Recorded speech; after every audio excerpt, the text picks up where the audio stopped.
건강만 생각했는데 또 오래 살게 되면서 또 오래 쓰게 된 심장에 있는 판막도 우리가 또 중요하게 봐야 된다 이런 말씀해 주셨고요. 네. 그다음 한번 심장에 대한 오해와 진실 살펴볼게요. 이것도 의외예요. 심정지 환자 10명 중 3명은 건강한 사람이라고 합니다. 하지만 사실 돌연사는 없다고 해요.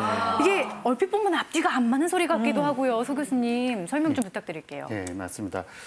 이제 심장마비는 정말 갑작스럽게 정말 벼락 맞듯이 오게 되는데요. 심정지가 있었던 환자 이제 10명 가운데 3명은 흉통이라든지 이제 전조 증상이 전혀 없었던 건강한 사람이라고 합니다.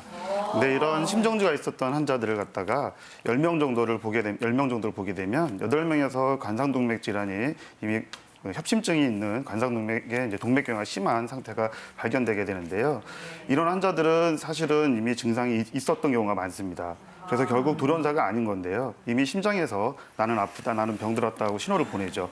많은 경우에 흉통이 있고요. 호흡곤란, 어지럼증 그런 증상들이 있지만 내가 나이가 들고 내가 바쁘고 힘들어서 이런 게 생기나 보다 하고 간과하는 것이 문제가 되겠습니다. 네. 아니 우리 보통 그냥 돌연사 이렇게 얘기를 하잖아요. 네. 어느 날 갑자기 찾아왔다라고 생각하는데 교수님 말씀 듣고 보니까 돌연사한 것처럼 보이지만 신호가 있단 말씀이신데 네. 그 신호를 느껴야 병원으로 달려갈 것 같아요. 그러니까요. 네. 그래서 그 놓쳐서는 안 되는 신호들을 저희가 모아봤습니다. 절대 놓쳐서는 안 되는 나이든 심장의 경고 하나씩 보도록 하시죠.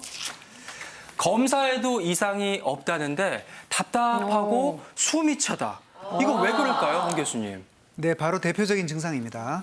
생각을 해보시면 이 심장 근육이 이제 힘이 떨어졌는데 이 사람들은 노화가 되면 살도 찌게 되고 여러 가지 신체적인 변화가 생깁니다. 그래서 심장이 평소에 젊었을 때 우리가 수축하고 이완하는 이 기능이 나이가 들어서 또 점점 기능은 떨어지는데 불구하고 우리 몸의 신체적인 노화는 계속 진행이 된다는 것이죠.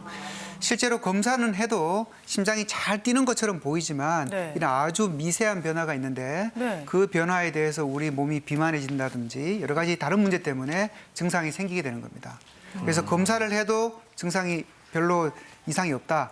그런데도 불구하고 계속 숨이 차고 또 다리가 붓고 가서 흉통이 오고 이런 증상이 있을 때는 반드시 이런 다른 혈관이 아니라 심장 근육 자체에 대한 문제 때문에 검사를 해보셔야 되기 때문에 전문의의 상담이 꼭 필요하다고 말씀을 드릴 수가 있겠습니다.